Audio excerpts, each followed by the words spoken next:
Ok, vamos a ver lo que dice Génesis 1 acerca del origen de la vida de las plantas, animales y el ser humano. Para ver el origen de las plantas, vemos a Génesis 1, 11 a 12. Nuevamente, esa es la parte más técnica de todo, así que aguántame esta parte. Dice que Dios mandó aquí: produzca la tierra hierba verde, hierba que da semilla, árbol de fruto que dé fruto según su género, que su semilla esté en él sobre la tierra. Y así fue. Versículo 12: y produjo la tierra hierba verde, hierba que da semilla según su naturaleza, y árbol que da fruto cuya semilla está en él según su género. Y vio Dios que era bueno. Ahora vamos a los versículos 21, 24 y 25 para ver la creación de los animales. Y creó Dios, y Dios creó las criaturas del mar y todo ser viviente que se mueve, que las aguas produjeron según su género, y toda ave alada según su especie. Y vio Dios que era bueno. Versículo 24. Luego dijo Dios: produzca la tierra seres vivientes según su género, bestias y serpientes y animales de la tierra según su especie. Y fue así. E hizo Dios animales de la tierra según su género, y ganado según su género, y todo animal que se arrastra sobre la tierra según su especie. Y vio Dios que era bueno. Esto es confuso. Creó Dios a la vida según su género, según su naturaleza o según su especie. ¿Cuál es? Pues quiero que sepan que el Antiguo Testamento fue escrito en dos lenguajes, pero uno muy dominante y muy pocas partes en otro lenguaje. ¿Alguien sabe cuáles son los dos lenguajes? Hebreo y arameo. Solo un poco en arameo. Y el Nuevo Testamento, debido a las conquistas de Alejandro Magno, profetizada en 586 a.C. por Daniel, está escrito en griego koiné o griego común en el Nuevo Testamento. Así que ni el Antiguo Testamento ni el Nuevo Testamento fue escrito en español. Así que yo sí creo, como cuando me dicen los hermanos que en el cielo todos van a hablar español, pero la Biblia no fue escrita en español. Cuando me dicen los hermanos en el cielo todos van a hablar español, yo les digo: por eso aprendí el español, para no llegar y no entender nada de lo que está pasando. En hebreo, Génesis está escrito completamente en hebreo. En el hebreo no hay tres palabras, solo hay una palabra. Es min, M-I-N. Y eso es el hebreo aquí, que Dios creó las plantas y los animales según su min. Y se traduce género, naturaleza y especie en español. ¿Por qué tres palabras para una sola palabra en hebreo? Pues la Biblia del oso en español solo decía según su naturaleza. Pero luego hubo una influencia debido a lo que es llamado la Vulgata Latina del año 405 después de Cristo por Jerónimo, que influenció unas ediciones después. Déjenme más les explico eso. El lenguaje cambia un poco con el tiempo. Ustedes entienden eso, ¿verdad? Entender que hay palabras en español que usan hoy en México que sus bisabuelos no entendieran si los usan, y viceversa, porque los lenguajes cambian con el tiempo un poco. ¿Ustedes han leído algo muy antiguo en español y estéis y bien así de castellano y es muy difícil de entender? Igual en inglés. Pues esto aquí, si podemos discernir qué está pasando aquí, no va a haber ninguna confusión ya sobre la manera que creó Dios. Les voy a decir algo. ¿Ustedes saben por qué todavía en nuestra generación los profesores de biología están sacudiendo la fe de nuestros jóvenes porque esto es un poco confuso si no se enseña bien. Por eso ellos muestran especiación o la formación de nuevas especies en los animales y dicen, ya ves, Dios no creó cada especie de animal en Edén porque vemos la formación de nuevas especies hoy. Eso es evolución. Entonces Dios no creó, se forman por sí mismo. Pero hay una gran confusión.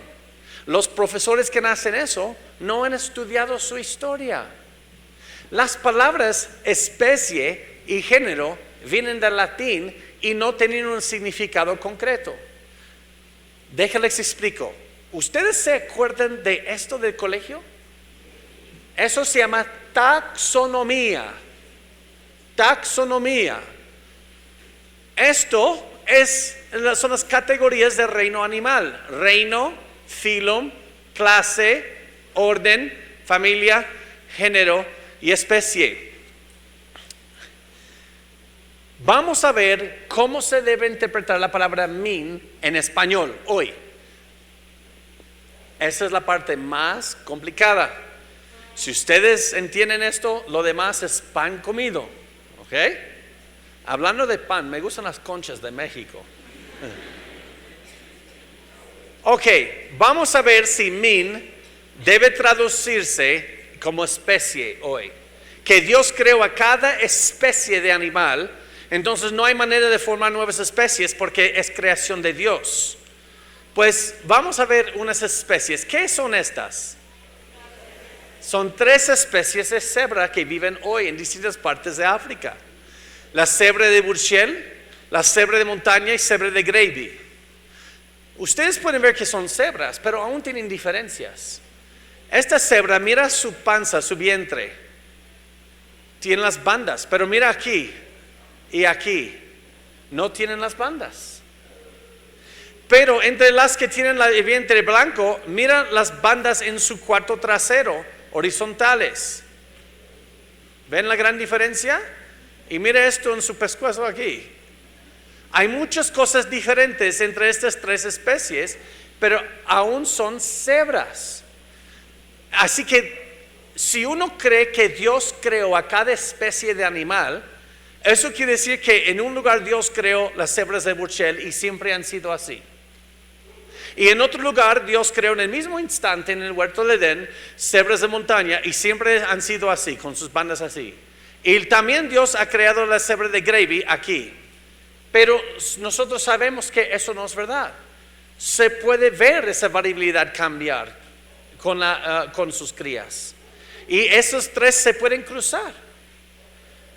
Pues vamos a intentar otra. Especie es una traducción. Yo no creo que es especie. Vamos a ver si min es género, como dice en algunas otras partes de Génesis 1 en la traducción. Aquí está género, es otro nivel. Pues ese es el género de Lecus, dentro de la familia de equinos. Hay asnos que tienen bandas como cebra aquí. Hay caballos salvajes. Hay burro aquí. Pero hay otros géneros de la familia de los equinos que ya están extintos y todos esos se pueden cruzar también. De hecho, en el Museo de la Creación hemos cruzado una cebra con un burro y una cebra con un caballo. Y ahí viven, los pueden visitar. Un caballo así con bandas negras. Y también un burro, porque son de la misma familia creada, por eso los puedes cruzar. Así que no puede ser género tampoco, que Dios creó cada género, porque sabemos que hay géneros que se mezclan dentro de la misma familia. Pues ahora vamos a ver si Dios los creó según su naturaleza. ¿Dónde está la naturaleza en esta lista? No está. Ahora, ya dije suficiente para sembrar confusión. A veces hay que entender claridad después de confusión. Yo los quería confundir un poco porque estos son los argumentos que un profesor de biología puede dar a sus hijos en la universidad, a ustedes los que están en la universidad. La Reina Valera se tradujo en 1569, ¿correcto? Pero esto lo que les acabo de mostrar de la taxonomía fue dado en el siglo XVIII, 200 años después de la traducción de la Biblia. Y ambas, la Biblia y Carl Linnaeus, un cristiano, usaron términos en latín para hacer una traducción. Ahora, ¿qué quiere decir todo esto? Que la palabra en hebreo min, en nuestra taxonomía desde el siglo XVIII hasta el día de hoy, no es especie, ni es género, sino alrededor del nivel de familia. Así que min en el español desde Carl Linnaeus no es especie ni género. Quizás puede ser especie y género antes de Carl Linnaeus porque no teníamos ese sistema de taxonomía. Ahora que tenemos la taxonomía, ya que se ha cambiado el uso de las palabras en el siglo XVIII, esa palabra min es como familia en la taxonomía de hoy. Ahora, todo eso fue algo complicado. Ahora les voy a enseñar con ilustraciones y van a decir, y se les va a prender el foco, ¿ok? Muy bien, en el arca tenemos dos equinos así. Equino es español para équido en latín. En la familia de los equinos. Ustedes pueden ver que esos dos equinos no se parecen a unos caballos de hoy. Se ven raros, ¿no? Porque el museo, el arca los pusiera así. Porque dice que Dios subió a dos de cada familia y tienen que tener antepasados de todas esas especies de cebras, burros y caballos en común. Ahora déjenles muestro eso. Ahora vamos a ir al huerto de Edén. Dios creó cada animal según su familia. Así tenemos la familia de los equinos. Aquí está, ¿no? Equidos en latín. Y luego, esto es todo lo que tenemos hoy. Existían en las primeras familias toda la variabilidad genética para producir todas estas especies.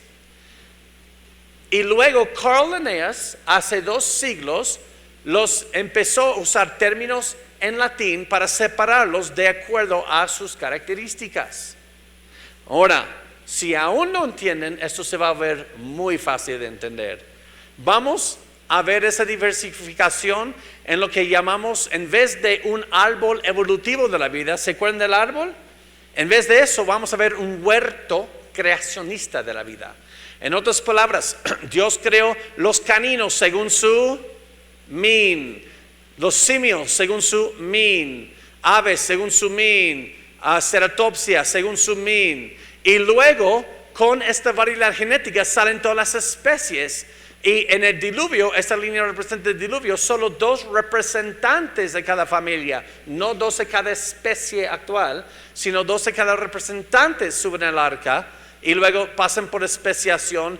Y es por eso, vamos a verlo esto más de cerca con entender esto. La perspectiva bíblica debemos ver en los caninos que cada vez se van perdiendo información hasta que llegara este feíto aquí, pobrecito. Pero la perspectiva de Darwin es que empezamos con extraterrestres, quizás como dice Dawkins hoy, que sembraron algo de vida aquí, se va evolucionando para agarrar más información. Ahora vamos a ver esto con los caninos y todo va a tener sentido. Vamos a ver esto. Sabemos hoy que el perro de la familia de los cánidos o caninos es un grupo diverso de 34 especies. Uno puede decir, hay mucho más que 34 especies de perro. No, hay mucho más que 34 razas de perro. Razas es una subespecie. Pero en el mundo, en el bosque, viven hoy 34 especies salvajes de la familia de los perros. Y luego los domesticados son cientos y cientos y cientos de razas. ¿Ok? Entonces tenemos estos perros salvajes que viven en el monte, por decir, o en el bosque, o en el desierto. Y estos aquí, y estos, todos estos están a este nivel, especie, no min. Y luego los humanos hemos domesticado perros y salen estos, a veces para ser buenos amigos, a veces para ser protectores, los que están arriba de los techos de las casas, ¿verdad? Hasta los falsos, me fijo, hay unos perros falsos arriba de los techos, paso y digo, Y es un perro nada más así, pero no es real. Ya me fijé. Buen truco, ¿eh? Y luego unos así, para gente que no tiene mucho que hacer en la vida. Así, para jugar con los niños. Unos bonititos así. Y luego a veces así. Así. Tengo un primo que siempre que le quiere salir el bigote, todos tenemos un amigo, ¿verdad? Le dices, Dios no te llamó a tener bigote, amigo, porque le salen así. Unos así. Y ahora sabemos que con base en los datos genéticos morfológicos de comportamiento, es evidente que el perro doméstico viene del lobo, algo así. ¿Ustedes pueden creer eso? Eso es increíble. Mira esto. Hasta el chihuahua viene de él. Sí, pues, él no está muy orgulloso de decir eso, ¿verdad? Ahora, este proceso a este nivel, ¿cómo es que empezó así y terminó aquí? Esto es un proceso en la familia de los perros que va de mal en peor. Es boca abajo, hay una pérdida de variabilidad genética, es menos información. No hay un aumento de nueva información. Esto no es evolución. Porque empezó con mucha carga genética, puede sobrevivir en el bosque. Puede comer lo que sea y sobrevivir. A este perrito feo aquí le tienes que llevar a comer medicamentos, ¿verdad? Y lo tienes que cuidar y 5 minutos aquí en el bosque lo matan, no sobrevive. Un ratón le come a esto, un ratón de la ciudad. Y él puede sobrevivir y ser un león de la selva, como un rey de la selva, por decir. Entonces, ¿qué pasó aquí? Ha perdido variabilidad genética. Digamos que Dios cree en el huerto de Edén, la familia de los caninos, y cuando se conocen dos de ellos, no planean su boda, no piden permiso al pastor, sino ellos tienen muchos cachorros. Y luego ellos pasan a sus cachorros genes. ¿Se acuerdan de ayer del ADN? Hay una pequeña parte del ADN, como 3%, que llamamos un gen. Los genes son las palabras que hacen esas letras. Y digamos que hay un gen S para pelaje corto y un gen L para pelaje largo. Entonces viene mamá y papá y pasan un juego de instrucciones a sus crías, pero una cría recibe el de corto de mamá y el corto de papá y tiene pelaje corto. Uno recibe el S de mamá y el L de papá tiene pelaje mediano como ellos. ¿Pueden ver estas combinaciones? Y luego uno recibe el L de mamá y el L de papá y está bien peludo este amigo. Y un evolucionista dice, mira, evolución va creciendo. No, porque esta información genética ya estuvo presente en los padres. Luego un grupo de esta familia peluche va hacia Canadá, en los Estados Unidos. De donde yo vengo, yo vivía 4 horas y media al sur de la frontera de Canadá. En el invierno llega la temperatura a menos 23 grados en la noche. Entonces un juego que hacía con mis hijos y trata de pensar en eso. ¿Ustedes saben cómo no morirse por ese frío? Tienen que usar mucha calefacción con gas. ¿Ustedes saben cuánto eso cuesta? En nuestra casa pagábamos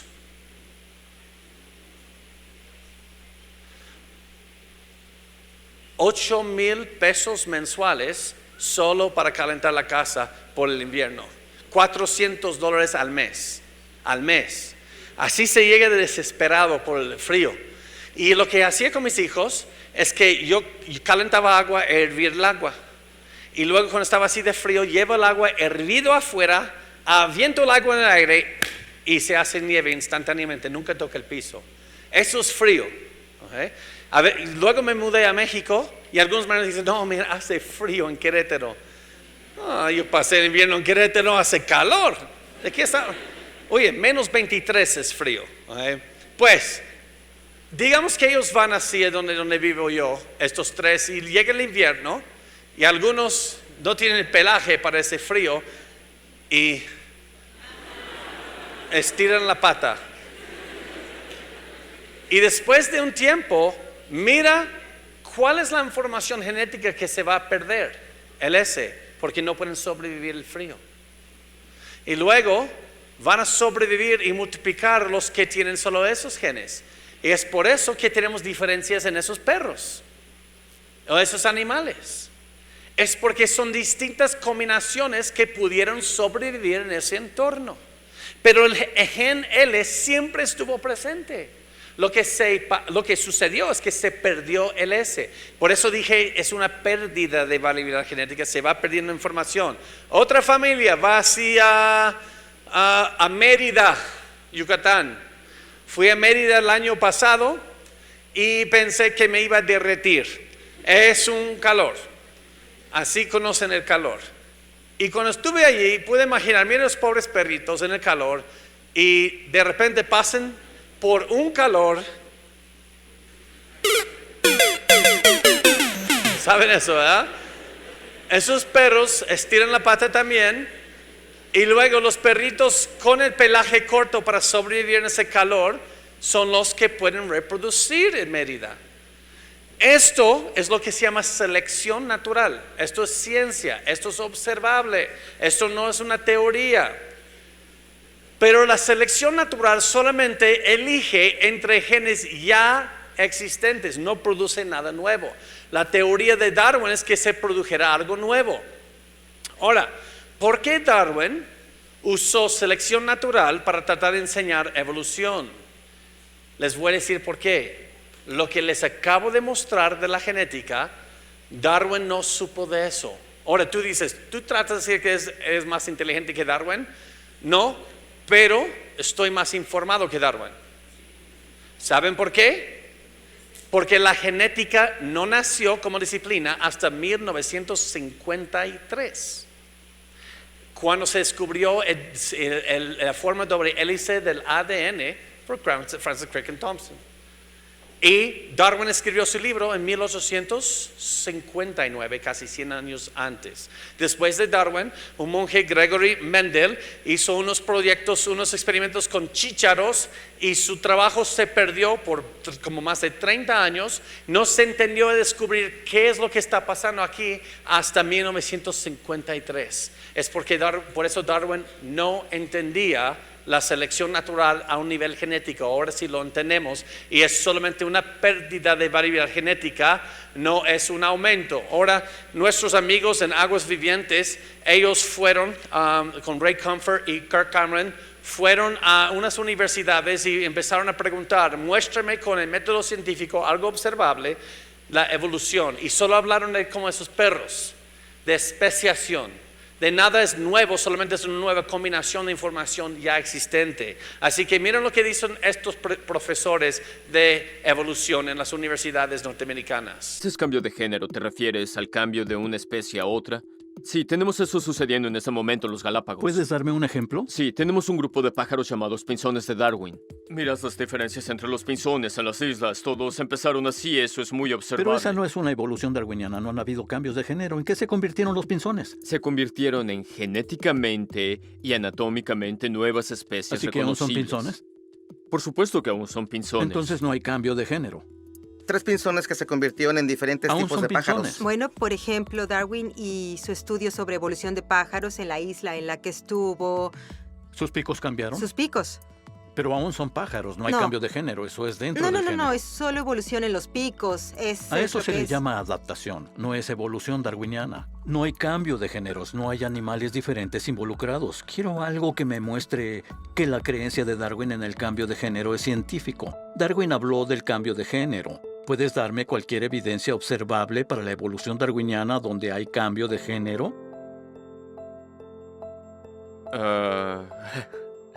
Cambio de género. Cambio de género. Luego se encontraron con P.Z. Meyer. P.Z. Meyer es un profesor que es un activista ateo. P.Z. Meyer ha atacado nuestro ministerio. Incluso en un viaje a Perú, casi nos cerraron la universidad por unas cartas que él escribió a la universidad, retándolos, no atreves a dejarlos entrar. Yo había entrando a esta universidad con alguien con más currículo que él, pero aún así lo estaba peleando. Y P.C. Myers, mira cómo él va a responder acerca de la evolución. Método científico debe ser observable y repetible, así que ¿pudieras darme una evidencia observable para la evolución darwiniana? Bien, yo apuntaría a un gran ejemplo, que sería mirar la genética del pez espinoso. ¿Qué es eso? Los peces espinosos son una muy interesante colección de especies que fueron recientemente aislados después del fin de la era de hielo. ¿En qué se convirtieron? Son varias especies de pez espinoso. ¿Se quedaron como peces? Por supuesto. ¿Puedes pensar en alguna evidencia observable donde hubiera cambio de género? Pez. Los humanos aún son peces. ¿Los humanos son peces? Por supuesto que lo son. Pobrecito, ese señor aún cree que el ser humano es un pez. Mis hermanos, con todo el amor del mundo que les puedo decir, si tú crees que eres un pez, hay un examen que puedes hacer.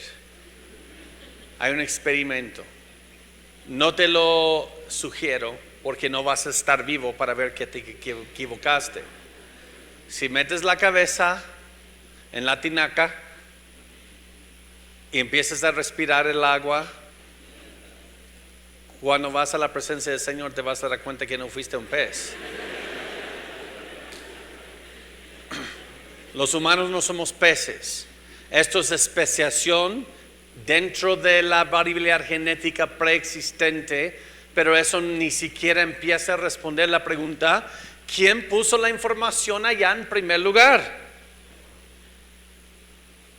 Pues, ahora vamos a hablar de algo muy interesante.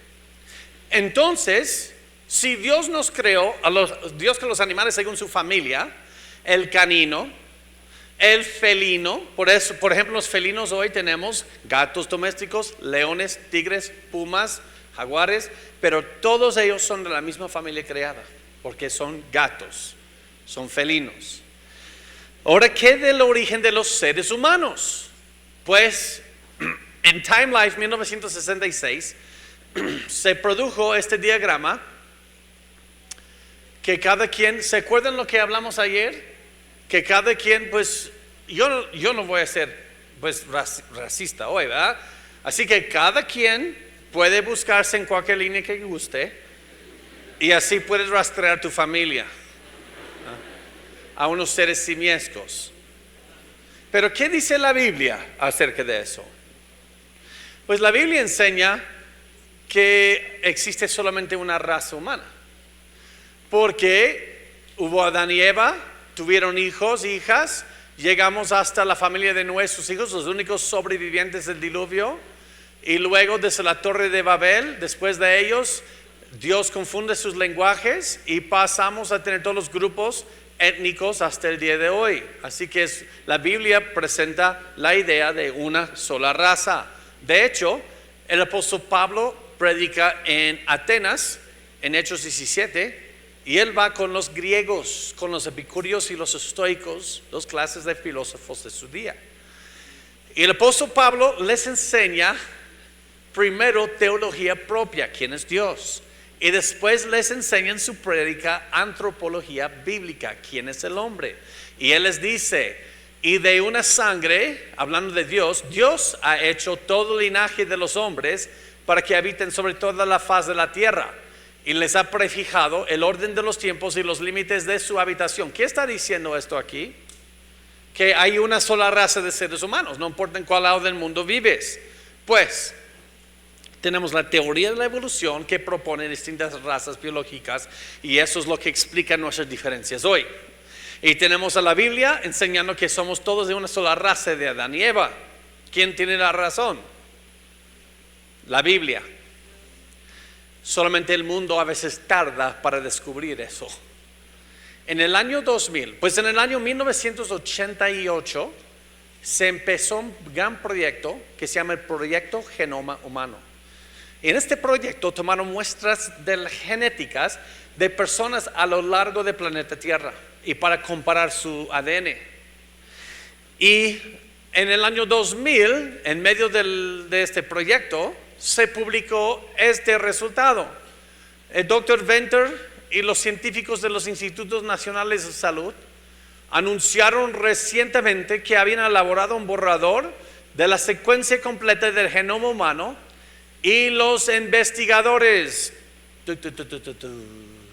declararon por unanimidad que existe una sola raza, la raza humana. Pero la teoría de la evolución predecía que tú y yo somos de distintas razas, pero genéticamente todos somos de la misma raza. Así que la próxima vez que dices, no, él es raza, ya conoces la raza, pues estás hablando de toda la gente en el mundo, porque todos somos de la misma raza. Pero entonces, ¿cómo vamos a explicar una raza que tiene tantas diferencias? Porque cuando yo llegué aquí, nadie me preguntó si soy de Oaxaca. Porque cuando camino en la calle, siempre practican su inglés conmigo y nunca les he saludado. Es porque nosotros tenemos estereotipos, ¿no? En nuestra mente, cómo se ve un guatemalteco, un mexicano, un canadiense, un ruso, un chino, un africano. Tenemos un estereotipo de unas generalidades que encontramos en ciertos grupos y poblaciones. Entonces, ¿cómo vamos a explicar por qué ciertas poblaciones de una sola raza, ser humana, cómo podemos vernos tan distintos? Pues, para hacer eso, tenemos que estirar la mente. Vamos a considerar unos números muy difíciles de imaginar. ¿Estamos listos? ¿Cuántos átomos existen en tu cuerpo? Acuérdense lo que vimos ayer. En un átomo, de eso yo trabajaba más con el átomo en mi carrera porque usábamos propulsión nuclear. Usábamos nosotros fisión nuclear para que esos neutrones rápidos que salen del núcleo, cuando le abres, van y pegan al agua y la energía que tienen se transmite al agua y calienta el agua. Y eso es lo que es poder nuclear, como un reactor nuclear, lo que hace. Y en cada átomo, la distancia entre los electrones y el núcleo atómico, donde están los protones y neutrones, es relativo a la distancia entre el planeta Tierra y el Sol. Es muy grande en comparación a su tamaño. ¿Okay? En otras palabras, tenemos todo otro como sistema solar dentro de cada átomo. Solo un Dios todopoderoso puede crear tantos detalles así. Pues, ¿cuántos átomos hay en solamente tu cuerpo? ¿Muchos? Ok, ¿cuántos átomos existen en todo el universo conocido? Pues les voy a dar la estimación. Se ha estimado el número de átomos en todo el universo conocido y es 10 a la 80ª potencia. Eso quiere decir son 10 seguido por 80 ceros. Trata de nombrar esto, por favor. Pues va a ser muy difícil. Ese es el número grande. Acuérdense de sus clases de matemáticas. Cada cero no es como, mira, tengo una papa, 2 papas, 3 papas. Cada cero es exponencialmente más grande. Así que cuando llegas a tener como 10 ceros, ya estás en los billón de billonarios más ricos del mundo. Ahora pone 80 ceros tras de ese uno. Esos son muchos átomos. Ahora, ya que extendimos la mente a esto, ¿quieren saber por qué no vemos distintos? Les voy a mostrar la cantidad de hijos que puede tener una sola pareja de seres humanos sin que tengan la misma combinación genética.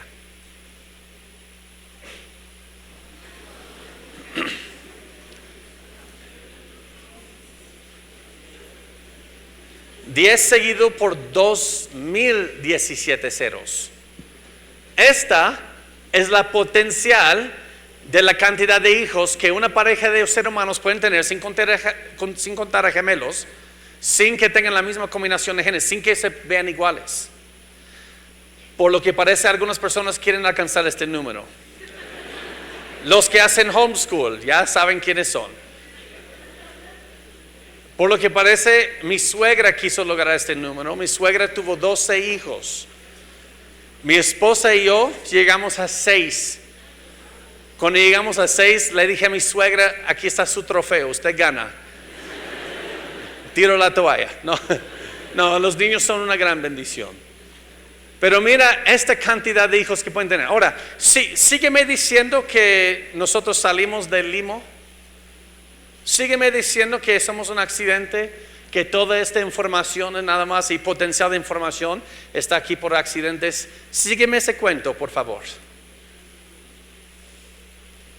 Si puedes creer eso, puedes creer lo que sea.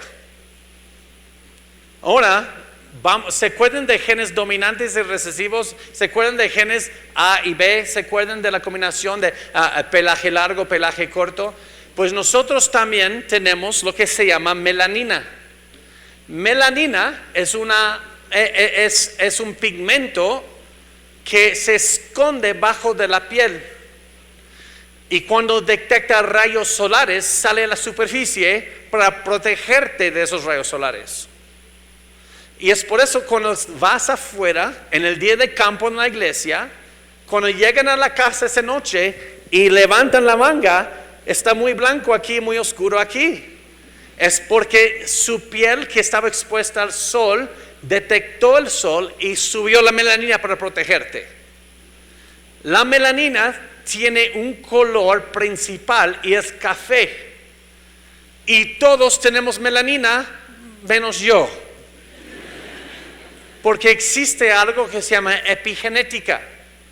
Dios puso en nuestros genes unos switches que si no se usan mucho tiempo, esto no está usando él y se apaga. Y mis antepasados son tanto al norte que los rayos solares no entran directo, entran en un ángulo y nunca pegan lo suficiente duro. Por eso el switch para melanina se apagó. Y también hay muchas tonalidades de melanina. Los dominantes tienen mucha melanina, los recesivos tienen pequeñas cantidades de melanina. Así que dependiendo de la cantidad que tienes de dominantes y recesivos, vas a tener una tonalidad oscura, media, clara de café y luego como yo se apagó, soy un mutante, como los X-Men. Y esto es muy interesante porque si nosotros estudiamos la historia de la teoría de la evolución, Charles Darwin enseñaba en su segundo libro de 1871-72, El origen del hombre, que los blancos son los más superiores. Pero genéticamente, el blanquito es el que ha perdido. Somos los mutantes. Porque si yo salgo aquí en el sol por mucho tiempo, me va a dar cáncer de la piel. Porque no tengo protección. Pero ustedes pueden ver cómo nuestras cosmovisiones pueden manejar malas conclusiones. Ahora, así que les quiero decir otra cosa también, mis hermanitos. El racismo no solamente se encuentra en los Estados Unidos. Mucha gente me dice, en los Estados Unidos hay mucho racismo. Y digo, no viajas conmigo. Entonces, porque hay racismo allá, déjales digo que sí. Y hay mucho racismo en Latinoamérica también. O nunca han escuchado a alguien decir, ella es bien indígena, él es bien indio. Nunca han escuchado a alguien decir eso. Eso es racista. ¿Y saben lo que están haciendo? Alguien que tenga como esta tonalidad de piel, ¿por qué te crees superior a esa persona? Eso solamente es una protección que Dios le dio para que no tenga cáncer. ¿Qué le hace a esa persona menos que tú solamente porque tiene más protección? ¿Ustedes entienden lo absurdo que es eso? Pues los seres humanos en nuestro pecado nos gusta ser elitistas, ¿no? Pero realmente Dios nos dio esta variabilidad. Mira estos niños en el estado de Washington, en los Estados Unidos. No son distintos colores de piel. Yo no veo un arco iris aquí.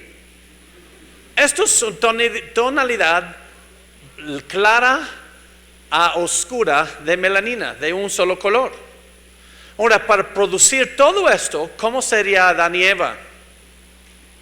Pues, sorry Trump, pero no serían así. ¿Saben por qué?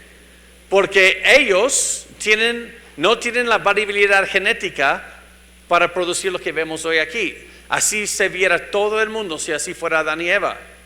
Por eso me causa risa cuando veo pinturas de Adán y Eva, incluso de Jesús, y Jesús se ve bien gringuillo, con ojos verdes, y está bien claro, y digo, ¿cuándo es la última vez que has visto a alguien en el Medio Oriente que parece que viene de Detroit, Michigan, en los Estados Unidos?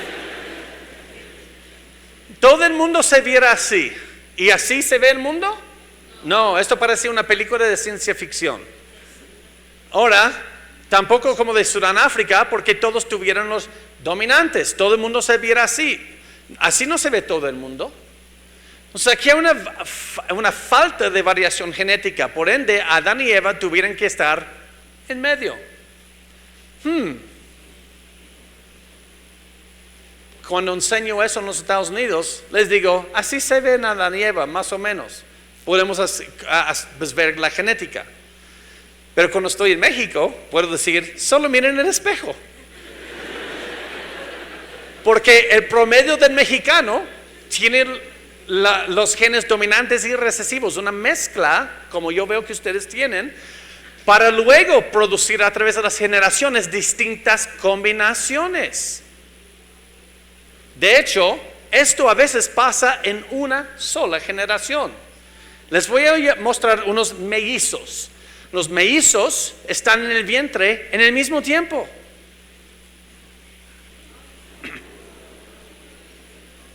A ella le tocaron los recesivos y a ella le tocaron los dominantes de los mismos padres, solamente distintas combinaciones. Mira estas. Cuando yo veo esta foto, siempre hago una oración por este señor aquí.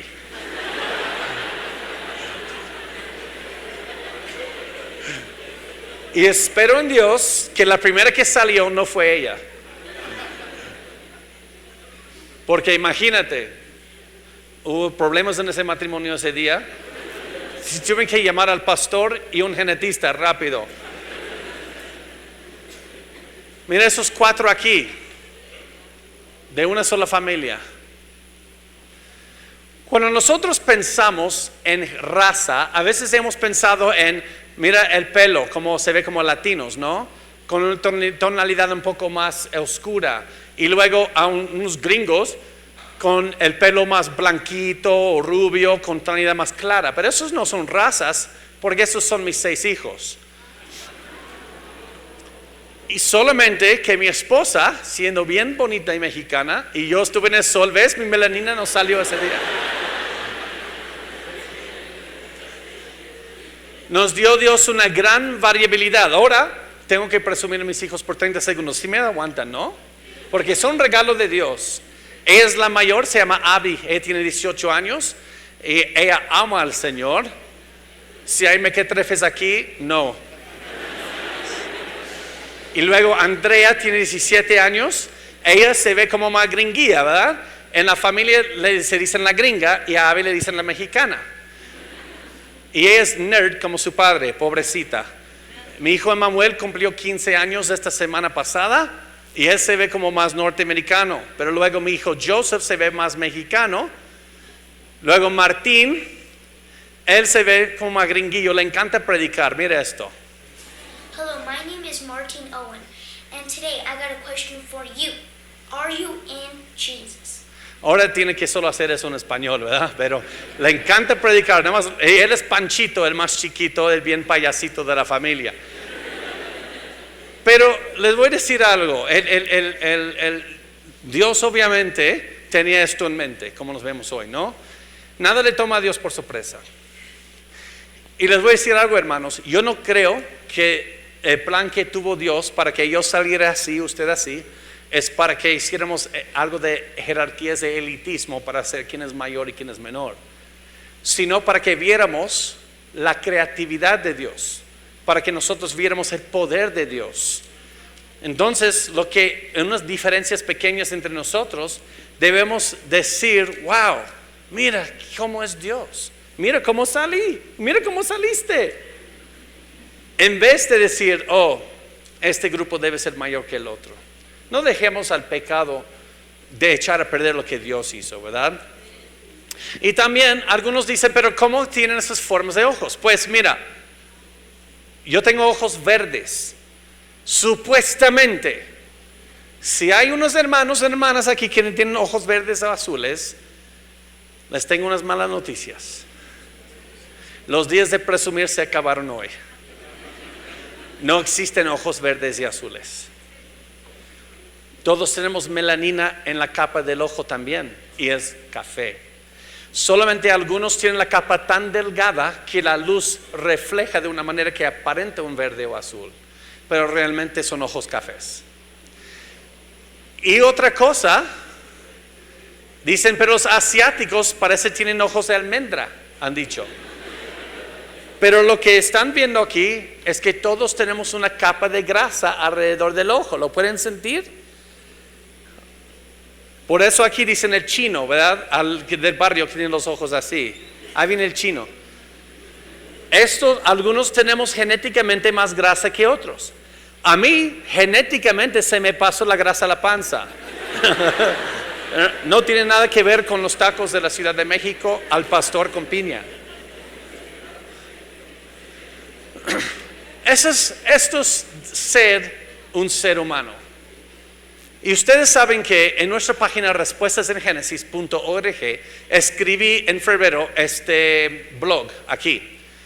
Y publicamos y se puede descargar en forma PDF un nuevo documento firmado por más de 1000 científicos que están en desacuerdo con Darwin y quieren formar una nueva teoría. ¿Por qué les digo esto? Y ustedes pueden descargar eso de nuestra página y mostrar a tu profesor cuando él dice que todo científico cree en evolución darwiniana y es un hecho. Hay que decirle, entonces vamos a ver algunos nombres. Profesor de estructura biológica y bioquímica, Universidad de Washington. Vamos a ver aquí, Universidad de Georgia, Harvard Universidad, Johns Hopkins Universidad. Profesor en biología, profesor en bacteriología, astrofísico, matemático, geofísico. Wow, de biología, embriología, profesor de estructura, como les dije ya. Y mira esta lista. Estos son todos científicos de los que quieren hacerlo en público, que han firmado un documento diciendo que la teoría de la evolución darwiniana por mutaciones de selección natural tiene que ser evaluada porque científicamente no aguantó la prueba. Pero nuestros hijos van a la universidad aquí y el profesor les dice, la evolución es un hecho. Y ningún científico inteligente lo va a negar. Pues pueden bajar esta lista y presentarlo a él. Y ustedes saben que la Biblia no solamente responde a los hechos fríos, no ves cómo llegamos aquí, como la biología, también nos responde virtud, música, pensamientos, arte, lógica, honor, todo lo que es afuera de la materia. Acuérdense ayer, no sé si escucharon, cuando yo estuve en Chile este año debatiendo con esta profesora de biología, ella me dijo, yo solamente creo en lo que puedo ver. No sé si escucharon eso. Y le dije, ¿qué color es la lógica pues? Y ella dijo, ¿cómo que qué color la lógica? ¿Qué color? Dices que solo puedes ver, tú puedes creer lo que puedes ver. Entonces la lógica que usaste para llegar a esa conclusión, ¿cómo se ve? Porque lo tienes que ver para creer que existe. Y eso es el problema. Todo esto aquí es fuera del mundo material. ¿Cómo puede existir si solamente existe la materia? De hecho, yo debo ver belleza en la creación. Eclesiastés 3:11, todo lo hizo hermoso en su tiempo. Yo debo ver la belleza en la creación de Dios. Y miren lo que dice el Salmo 27:4. ¿Por qué vemos belleza en la creación? Porque, mira, en la Biblia, hermanos, hay muchos hermanos hoy que dicen, declara y decreta todo, ¿verdad? Yo declaro que un Ferrari que va a pasar ahí fuera me va a recoger, pero no va a pasar, ¿verdad? Yo tengo mucho cuidado de estar declarando cosas. Especialmente yo soy un pobre pecador y Él es un Dios santo con una voluntad y yo no puedo exigirle que siga mis órdenes. Pero hay una parte en la Biblia donde Dios te obliga a que le demandes algo. Y es aquí. Dios sí te permite demandarle una cosa. Una cosa he demandado a Jehová y esta buscaré. ¿Cuál es? Que esté yo en la casa de Jehová todos los días de mi vida. Pero ¿cuál es el fin de eso? Para contemplar la hermosura de Jehová. Pero ¿cómo vas a saber que un Dios invisible, mientras que estás en este mundo, es hermoso? Él ha dejado huellas y pistas en la creación, en la belleza, para apuntarte al Creador aún más hermoso que la creación. Cada vez que ves algo de hermosura, aunque sea en música, en Bach, la música de Bach, un hombre cristiano, dedicado cristiano de hecho, eso es para apuntarte al Creador. Pero unos pueden decir ahora vamos a llegar a la parte de la charla hoy, la más difícil. No difícil de entender, eso fue antes. Eso les va a provocar un poco de ruido, como dicen. Algunos dicen, pero no todo es bello en la creación. Yo veo muchas cosas terribles. Entonces Dios creó todo lo hizo hermoso en su tiempo. Porque también se ve mucha tragedia en este mundo. Se ve mucho sufrimiento. Se ve mucha destrucción. ¿Por qué si Isaías dice que la tierra fue hecha para ser habitada? Porque vemos algo que va en contra de la hábitat del mundo.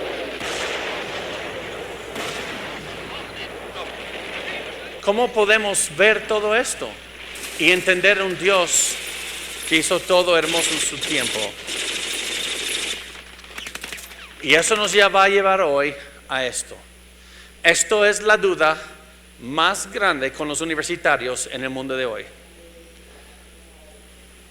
De hecho, la mayoría de todos los que se han apartado de la iglesia o la fe, incluso de esta iglesia, en sus años universitarios o por allí, pregúntales cuál es tu queja contra Dios, y usualmente tiene que ver con esta palabra aquí. Aunque no saben esta palabra, tiene que ver con esto.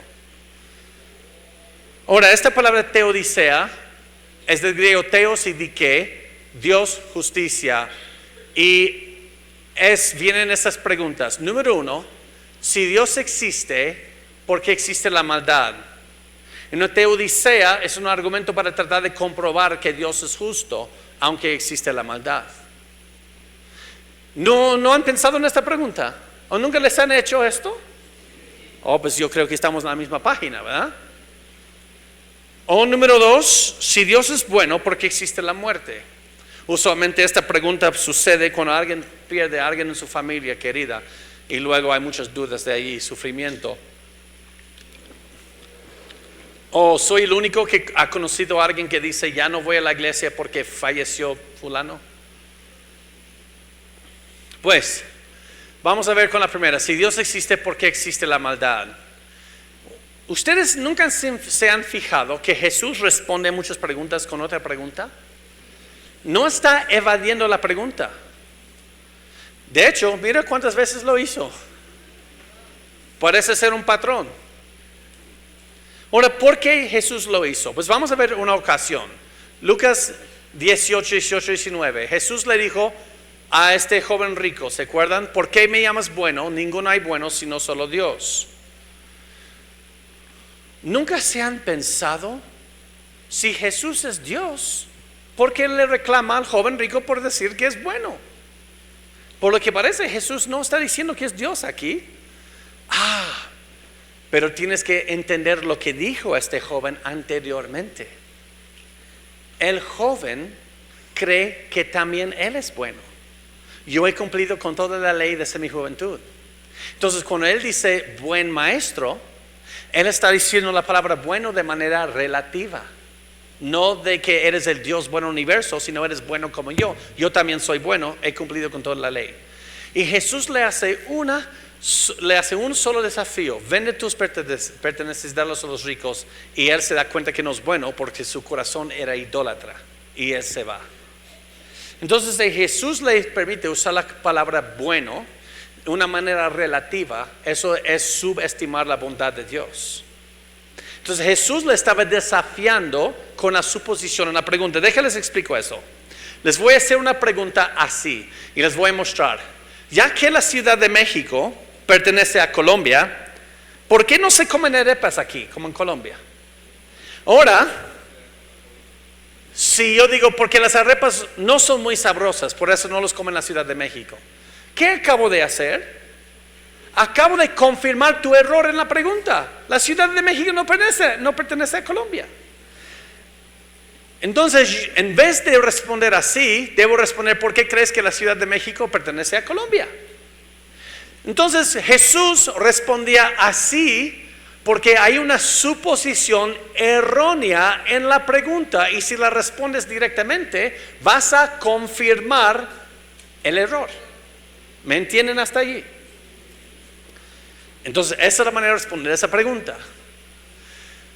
Ahora, para responder a la maldad, por favor, presten mucha atención a esto. Tengo que hacerte unas preguntas primero. Número 1, si Dios existe, ¿por qué existe la maldad? Yo te voy a responder con 3 preguntas. Número 1, entonces si Dios no existe, ¿qué es la maldad? ¿Cómo? Pues mira, para que exista la maldad, tiene que existir lo bueno. Porque no puedes decir que algo es malo si no existe lo bueno. Porque solo puedes quejar que algo es malo porque no es bueno. Entonces esta categoría también tiene que existir, ¿no? Entonces, para que exista la maldad y la bondad, tiene que existir una ley moral universal para distinguir entre estos dos. Para decir esto es malo y esto es bueno.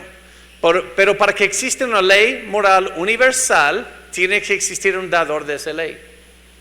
Pero tú me acabas de decir que no crees en Dios porque existe la maldad. Entonces, si no crees en Dios, pues vamos a quitar el dador. Ok. Entonces, si no existe el dador, Dios, entonces no existe la ley moral universal.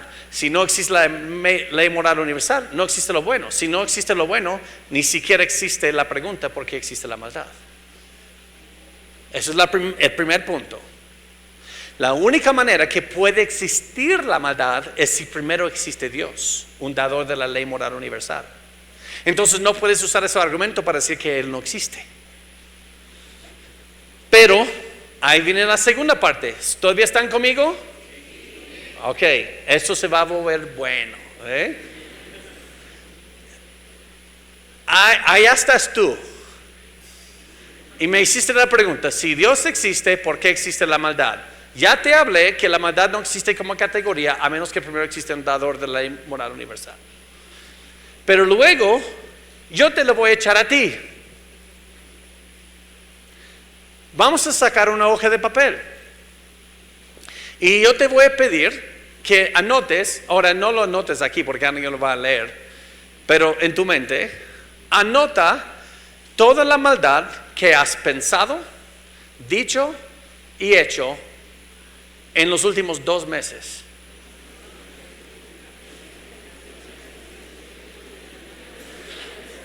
Pues, ¿necesitas que te preste otra hoja? ¿Cómo ves esto?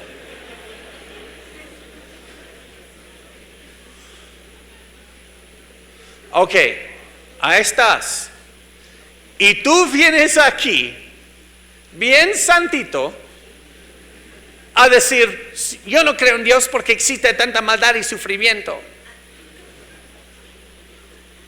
Oh, ¿eso hizo Dios o hizo tú? Oh, pero ¿sabes qué? ¿Cuántos hay de tú en el mundo? ¿Cuántos seres humanos existen en el planeta Tierra? Vamos a ver, multiplicar tus pecados en solo los últimos 2 meses por la población del planeta Tierra. 7.6 mil millones. Entonces, esta maldad, multiplícalo por este número y vas a tener una descripción del planeta Tierra en los últimos 2 meses. Entonces, sí tienes razón, hay mucha maldad. Entonces, mi pregunta a ti, si te ofende tanto la maldad, ¿por qué estás contribuyendo tanto a la maldad? Si tanto te ofende la maldad y por eso estás enojado con Dios, ¿por qué estás agregando tanta maldad al mundo? En mi pueblo se llama hipocresía. Entonces, ¿quién es la única persona que puede quejar de la maldad? El único que nunca ha contribuido a la maldad.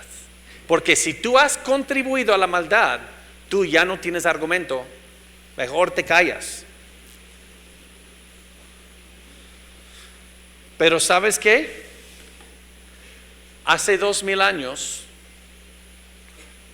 ese enorme Dios, incalculable, soberano, excelso, bajó este pequeño mundo y nació en cuerpo humano, aquí, en tiempo. Y Él vivió la vida perfecta. Y Él es el único que puede levantar una queja de la maldad del mundo. ¿Estamos de acuerdo? Porque es el único que nunca ha contribuido. ¿Y sabes cómo Él quejó de la maldad? ¿Sabes cuál fue su gran queja?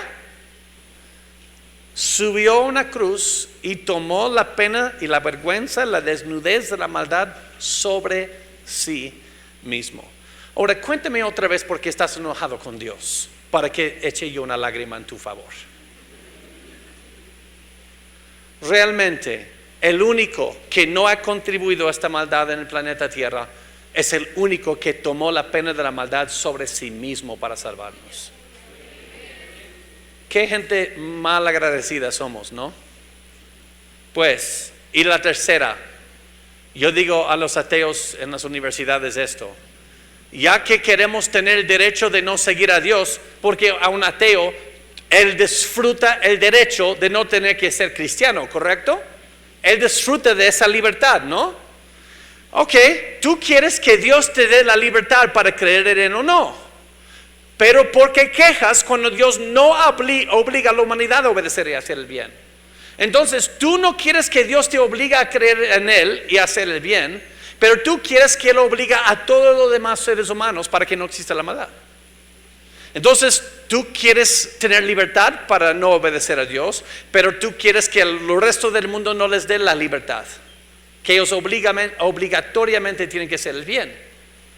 Entonces eres una contradicción en ti mismo.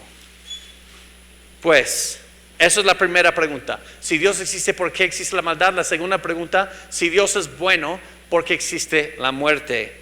Pues Romanos 5:12 dice: por tanto, como el pecado entró en el mundo por un hombre, y por el hombre que entró, la muerte. Y así la muerte pasó a todos los hombres por cuanto todos pecaron. La muerte no es parte del diseño original en el huerto del Edén. La muerte entró cuando rebelamos contra Dios como seres humanos. ¿Y sabes qué? Les digo algo. No te preocupes tanto por la muerte física, preocúpate por la muerte espiritual. Les voy a decir algo, voy a desafiar también a los líderes aquí a considerar esto. La muerte física también es parte de la misericordia de Dios.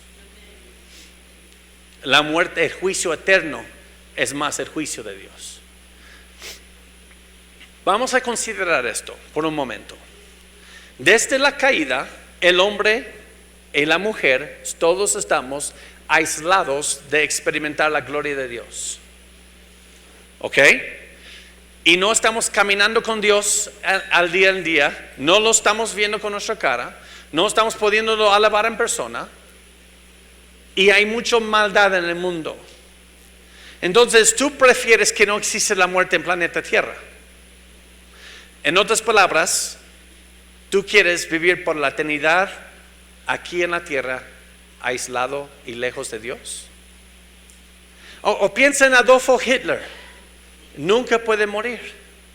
Todavía hoy estuviera torturando a la gente. No podría matar a la gente porque no existe la muerte. Entonces hay que tortura eterna solamente. ¿Sabes lo que les estoy describiendo? El infierno. Si no existiera la muerte, esta vida sería el infierno, porque estuviéramos lejos de Dios por toda la eternidad. Y sabes que si el mundo te parece mal hoy, pues ni hay que llorar, es bueno, porque vamos a estar así por toda la eternidad. No hay ninguna salida de eso. En otras palabras, desde la caída del hombre, por lo que parece, Dios se ha escondido. Pero dice Isaías, Dios no se escondió, solamente que por tus iniquidades está escondido el rostro de Dios. ¿Y tú prefieres que así sea por toda la eternidad?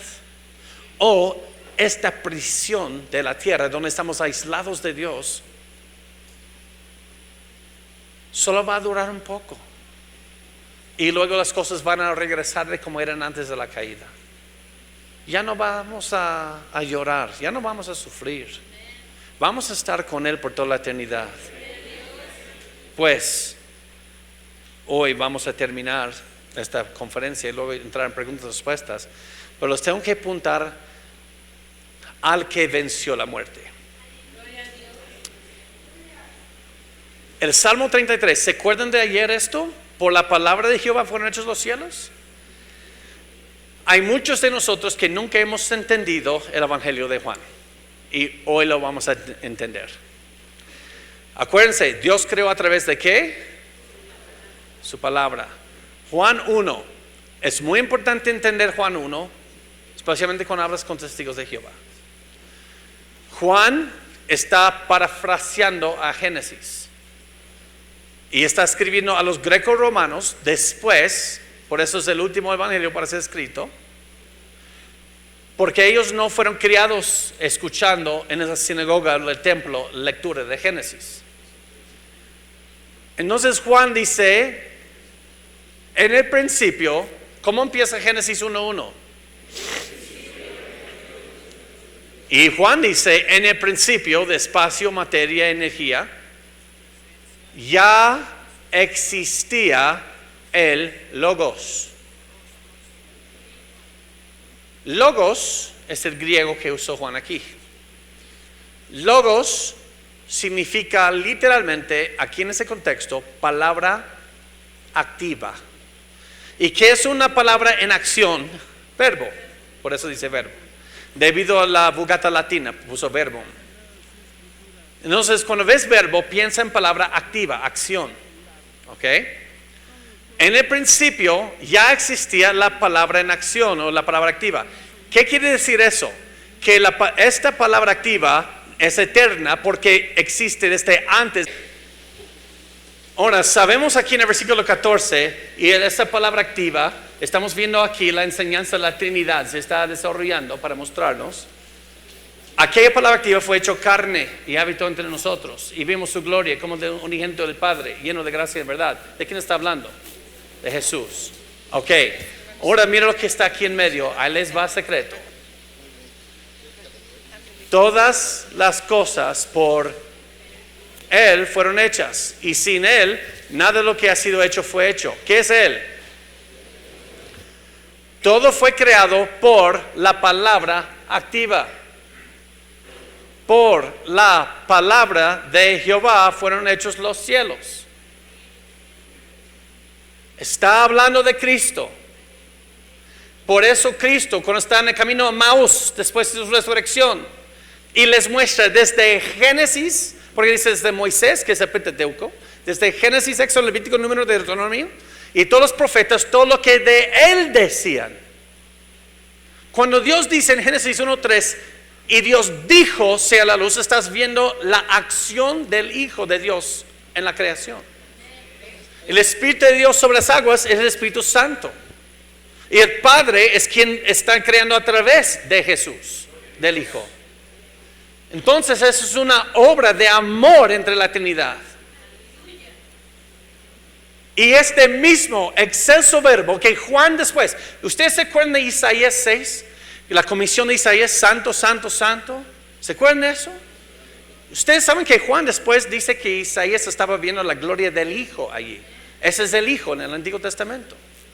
Es por eso que hablas con testigos, te van a decir, no, pero dice Juan que nadie ha visto a Dios jamás. Sí está hablando del Padre, pero sí han visto al Hijo. Porque el mismo Juan dice que estaban viendo al Hijo en el Antiguo Testamento. Pues, no solamente vino y se hizo carne, sino Él vivió la vida necesaria. Les voy a decir algo aquí, es un poco teológico. La muerte y la resurrección de Cristo no fue suficiente para salvarnos. También la fue su vida.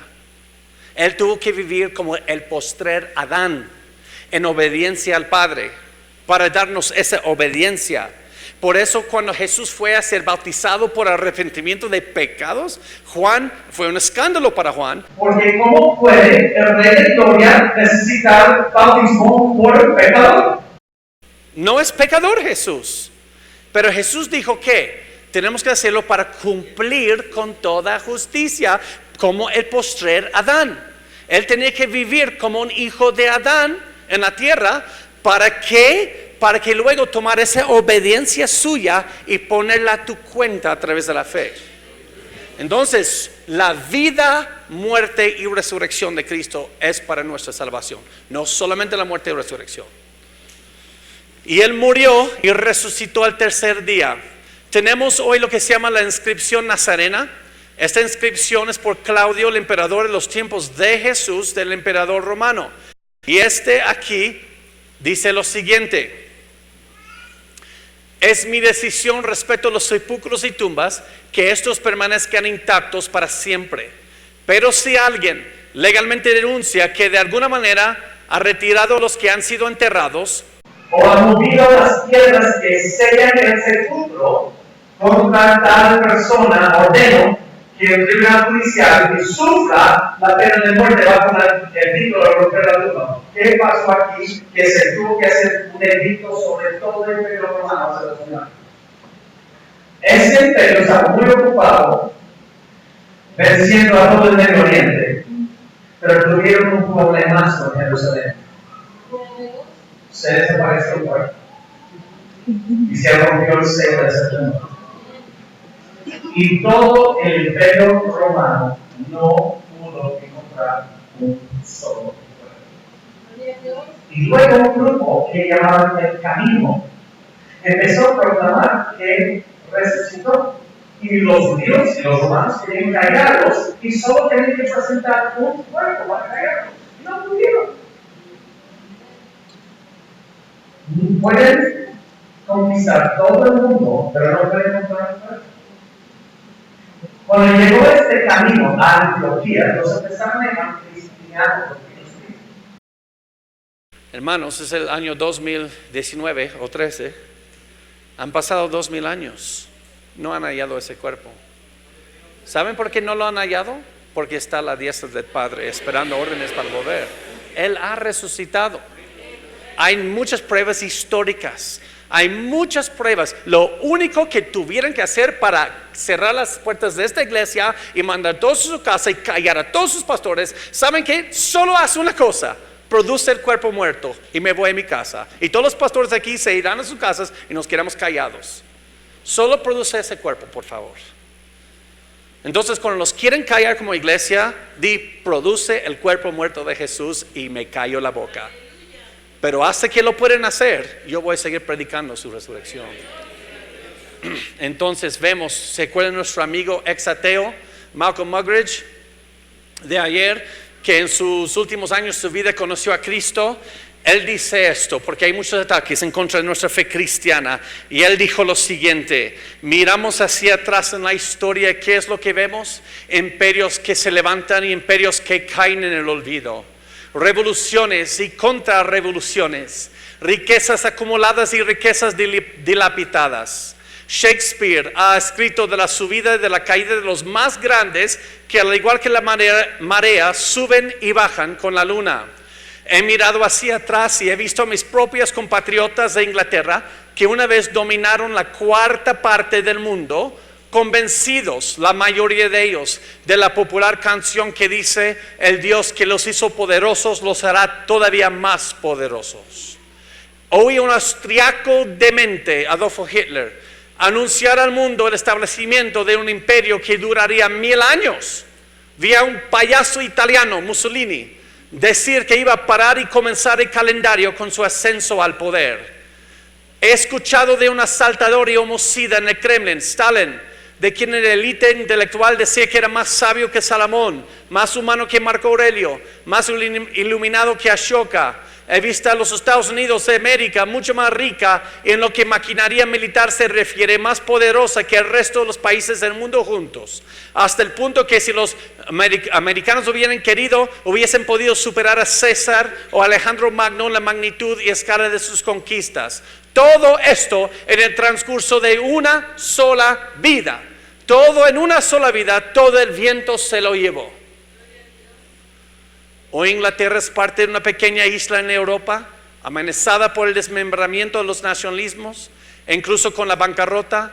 Hitler y Mussolini muertos, solo recordados en la infamia. Stalin hoy es un nombre prohibido en el régimen que él mismo ayudó a fundar y dominó por unas 3 décadas. América acosada por el miedo de quedarse sin el precioso combustible que mantiene viva la actividad frenética de sus carreteras, envuelta en la polución y con una herida en la memoria por una desastrosa campaña en Vietnam y el escándalo político de Watergate. Todo en el transcurso de una sola vida. Todo en una sola vida. Todo ha sido a pique en una sola vida. Y Rabbi Zacarías de India dice, pero de entre los escombros de esos superhombres se levanta la gigantesca figura de uno, debido a quien, por quien, en quien y a través de quien solamente el hombre todavía puede obtener la paz. Se trata de la persona de Jesucristo. Él es el camino, la verdad y la vida. Le conoces. Hay nuevas teorías, nuevas filosofías, nuevos ataques, nuevos movimientos políticos, nuevos movimientos sociales que van a entrar y prometer más que el Evangelio puede prometer y van a ver en su vida cómo caen. Pero todos los que seguían van a caer con ellos. Lo único que se queda parado entre los escombros de la destrucción en este mundo es Jesucristo. Tienen 2000 años, no lo han podido callar, ni a su iglesia.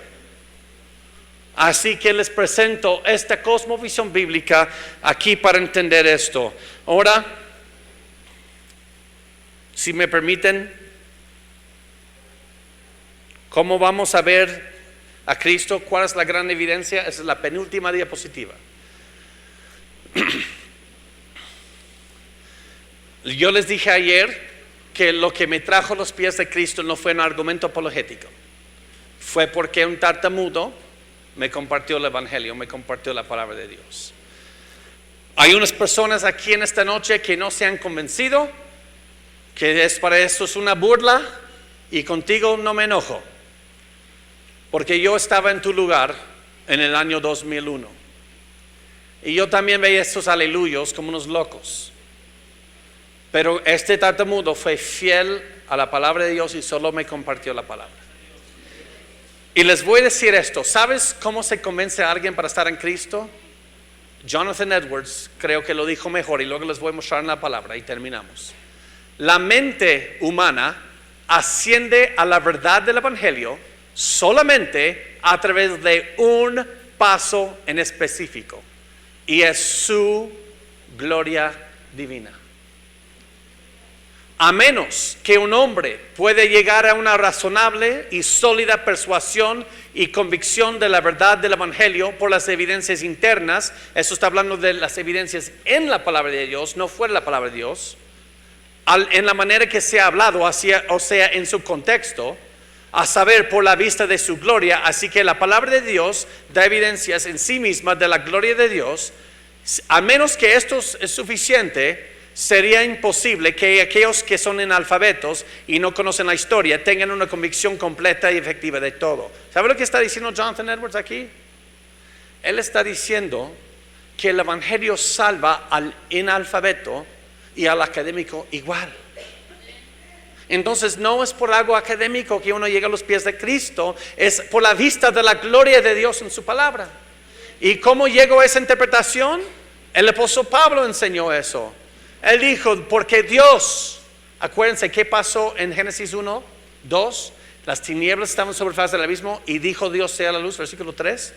Porque Dios que mandó que de las tinieblas resplandeciese la luz, hablando de Génesis 1, 3, es Él que resplandeció en nuestros corazones para iluminación del conocimiento de la gloria de Dios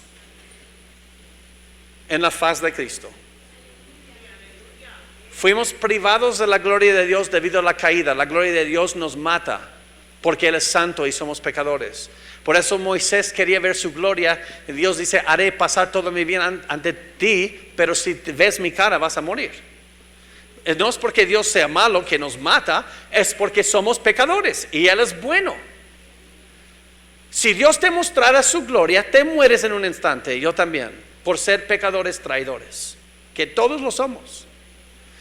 Pero Dios ha decidido mostrarnos a la raza humana nuevamente su gloria, pero solamente a través de la faz de Jesucristo. Oye, hermanos, ¿cómo quisiera presentar a Cristo enfrente de ustedes en esta tarde? Dice, Cristo, por favor, párese aquí, para que vean su faz y vean la gloria de Dios y conozcan a Cristo. Pero Él está a la diestra del Padre, y la única vez que Él va a venir es para llevar a su iglesia. Así que si no estás en Él, es mejor para ti que no venga en este momento. Entonces, ¿cómo te puedo presentar a Cristo si no te lo puedo poner enfrente aquí? La faz de Cristo se revela a través de la palabra de Dios. Les he compartido la palabra de Dios y les animo a que consideren lo que la palabra de Dios les ha mostrado en estos 2 días. Y mamás y papás, si tienen un hijo aquí que todavía está como que rebelde esta noche, no se preocupe, confía en Dios. Porque tomó 1 año y medio para que tomara efecto en mí la palabra, porque no le regresó vacía a Dios. Pero a Dios también usa el tiempo. Y tomó 1 año y medio. Yo salí del ejército y a Sean Burden, ese tartamudo, Sean Burden, él pensó fue un caso perdido. Y lo que él no supo es que Dios trató conmigo después. Hace 2 años lo encontré en Facebook. Lo llamamos mi esposa y yo, y estaba pues muchas lágrimas, gozándonos juntos. Y luego él dijo, ahora mi hija adolescente tiene dudas con su fe. Dije, gracias, vamos a hablar con ella. Pero hermanos, tengan una fe, una certeza en su fe. Y también les quiero mostrar un libro aquí. El fundador de nuestro ministerio se llama Ken Ham. Su padre, ¿sabe lo que hacía su padre? Su padre no tenía mucha ciencia, pero él hizo un arca de este tamaño que está en el Museo de la Creación ahora. Llenaba la tina de agua, ponía el arca aquí y le llamaba a todos sus hijos, ven aquí al baño, ven. Y hacía olas con su mano. Y decía, mira cómo esta arca, respecto a las medidas de la Biblia, relativamente hablando, cómo no se hunde. Las dimensiones de Dios son perfectas. Él hacía lo que él podía para mostrar a sus hijos la veracidad de la palabra de Dios. Entonces, su hijo, Ken Ham, el fundador de Respuesta a Génesis del Arca en el Museo, y su hermano Steve escribieron este libro de cómo sus padres, sin tener todos los términos tecnológicos y todos los términos científicos, solo les enseñaron cómo confiar en la palabra de Dios. Y este libro tenemos ahí afuera también. Espero que no se agote antes que ustedes puedan tener una oportunidad de leer este libro. Vamos a tomar un tiempo de preguntas y respuestas, creo. No sé si el pastor quería decir algo antes. ¿Sí? Ok, muy bien. Muchas gracias y nos vemos ahorita en el tiempo de preguntas y respuestas. Buenas noches. 2 días de conferencia. ¿Nos sentimos bendecidos? De hecho, yo viajo mucho con Joe. Trabajo de la mano con él y yo he escuchado esto varias veces, pero créanme, siempre hay muchas cosas nuevas que aprender. Porque todo nace de la palabra de Dios. Y a mí me gusta eso, que el estilo que Joe tiene y cómo entrena y se preocupa por sus enseñanzas, que meter mucha Biblia. Y el hermano que acaba de salir hace un momento a referenciar acerca de que tenemos que volver a retomar ese hábito de leer la Biblia más y más y más, es importantísimo. Importantísimo. Hermanos, voy a empezar a leer unas preguntas que hemos seleccionado. Algunas se han repetido, por eso es que no se van a hacer. Y al final queremos terminar con una sección corta, un conversatorio sobre la ideología de género que queremos compartir, porque de todos los viajes ese es un problema muy común que tiene Latinoamérica. Y creemos que aquí en México también, ¿cierto? Entonces vamos a terminar con eso. La primera pregunta sobre las conferencias que hemos tenido ahora dice: ¿qué opinas, Joe, acerca de la teoría del mundo preadámico? ¿Por qué no creer en ella? El teólogo y misionero Scofield, que empezó la misión centroamericana, fue un gran teólogo, un gran pastor, pero él tenía una opinión que puso en su Biblia de estudio acerca de los primeros 2 versículos de Génesis. Entonces voy a ir allí, lo hubiera tenido listo. Y mira cómo empieza la Biblia. En el principio creó Dios los cielos y la tierra. y la tierra estaba desordenada y vacía. Entonces se formó una teoría, no por él, pero llegó a Latinoamérica mayormente por él. Perdón, les estoy dando la espalda. De que hubo una creación en Génesis 1:1 y luego ahí es donde cayó Lucifer en pecado y hubo una raza preadámica como antes de Adán que vivían entonces, para ese entonces, y luego Dios tuvo que juzgar al mundo porque estaba desordenada y vacía debido al pecado, y luego hizo una recreación. Y el resto de aquí es la recreación, como segunda creación. No creo que eso es bíblico, y yo creo que incluso Jesús enseñó en contra de eso. Una idea que no permite eso. Número 1, si Dios tuvo que hacer 2 creaciones, eso es algo que se llama teísmo abierto. Teísmo abierto. Teísmo abierto es una forma de panenteísmo. Ahora, quizás han escuchado a panteísmo. Eso no es panteísmo, es panenteísmo. Panenteísmo es una filosofía que enseña que Dios está creciendo en conocimiento y poder a la medida que pasa el tiempo y crece el universo. Entonces, es una forma de panenteísmo, decir que Dios formó la tierra en una raza antes de Adán, a ver cómo le iba, porque Dios está aprendiendo con el tiempo a ver cómo le va a ir, y luego se le salieron las cosas de su control y tuvo que destruir y recrear, y ahora somos plan B. No. Pero alguien puede decir, pero Dios sí se ha arrepentido de hacer su creación. Antes del diluvio, Dios se arrepintió de haber hecho al hombre. Pues eso literalmente no quiere decir arrepentir. Eso es sai, que eso es lo único que dice en el hebreo. Y eso es un antropomorfismo. Para la hermana que está haciendo señas, me puede dar una cachetada después, si guste. Porque esto debe ser muy difícil. Perdón, estoy enseñando un nivel de maestría en este momento. La gracia de Dios con ella. Eso se llama un antropomorfismo. Antropomorfismo es cuando Dios habla en términos humanos para hacerse entender, porque no tenemos palabras en nuestro vocabulario para entender algo en su dimensión. Cuando dice que los ojos de Dios o sus brazos se extienden, Dios no tiene brazos, Dios no tiene ojos. Es darle características humanas para que nosotros podamos entender. Si Dios abraza al mundo, no literalmente tiene brazos, sino solamente eso quiere decir que tiene al mundo cerca a Él. Él está atento. Y eso es para decir que no existe el deísmo. Una idea de que Dios nada más hizo el universo y ahorita tiene las manos libres. Pues, eso es un antropomorfismo. Dios no se arrepintió. Dice la Biblia que Dios no se arrepienta, de hecho. Ok, ahora, entonces, ¿qué es ese desorden y vacía? Pues, eso en hebreo es tohu wabohu. Tohu wabohu.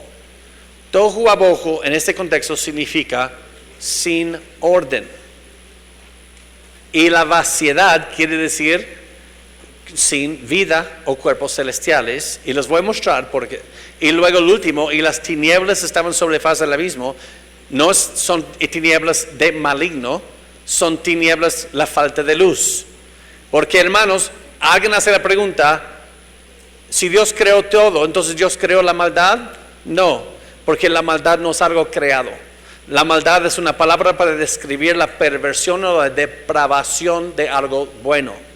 En otras palabras, la maldad no existe, la maldad solamente es la depravación del bueno.